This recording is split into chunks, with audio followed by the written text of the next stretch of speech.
Hi, I'm Randi Zuckerberg. Welcome to Dot Complicated. I have three amazing Bay Area moms here. We're talking about unplugging on vacation.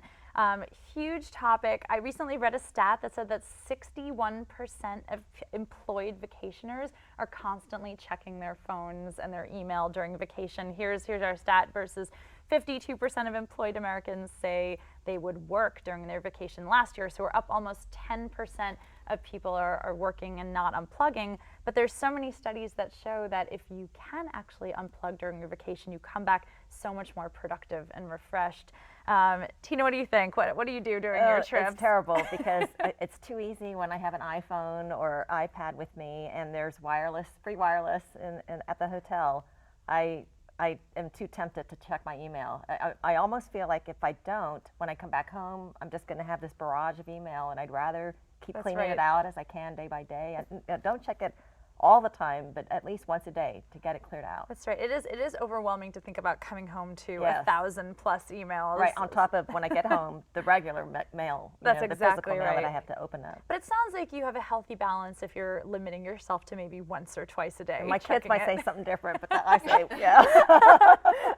What about you? With 3 kids, it must be hard to find balance to do everything. But it is really important. You know, I really want to make sure that my kids have great memories, and if they see me like always on my phone, especially when I'm on vacation with them, that can be really tough. So one thing that I tried while I was on my last trip was basically to move the email icon from a different place from where, like, the easy access on my phone to another page. So it was more difficult for me to get to it, which meant I had to really work hard, and I tried to You had to avoid like actively open your phone and flip through several screens. It couldn't just be like a mindless check your email. So that was one thing I did, like vacation mode email. Yeah.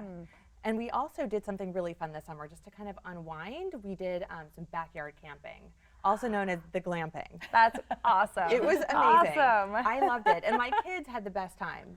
It's just really a chance to, you don't have to go very far. It's your own backyard. You have the, ease of just having everything at your fingertips within your own house if you need it.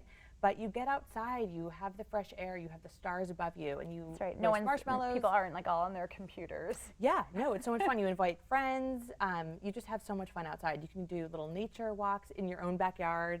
The kids had the best time. It's awesome. Lizzie, what about you on your vacation? Do you try to unplug? You know, my husband and I just did a trip to Cabo, and we did. It was fantastic. It was 4 days, and the only thing I said, and I think if I make that mental agreement with myself, I'm much better, and I said, okay, I'll do 1 or 2 Instagrams of where I am and how beautiful it is, and then that's it. And then that's it, And so it was just so nice. You see so many people who are like so busy Instagramming a moment that they like actually miss the moment. Like at that Beyonce concert, I'm sure you saw so many people like watching the concert through their phone. One of the fans for doing that. Really? Because they were trying to sing, right? Yes. They had Did you hear that story? That she just yelled at a fan during her concert and said, "Put it away." Yeah, she's like, "Please enjoy the concert, like not through this little phone, through it was your weird. eyes." It was knows weird how important it is to disconnect. It was weird being at dinner and all the food came, and that instinct to just go, "Ooh, oh my God, it's it." And I'm just like, no. And then you do it one day, and then 2 days, and you're just like, this is right. And then it's like liberating. It is very liberating. And then how did you feel coming home? Was there too That much sucked. But at least you had fun while you were doing it. It was awful. I'm not gonna lie. That part was awful. I mean, I feel like just coming to Cabo in general is awful. That's a good point. But yeah, I mean, you're like, oh my gosh, I have to store this memory with my mind. Yeah. what is that like? How do I do that? Oh my gosh. It was funny. So we went to Japan earlier this year, and I purposely didn't buy an international data plan because I wanted to unplug.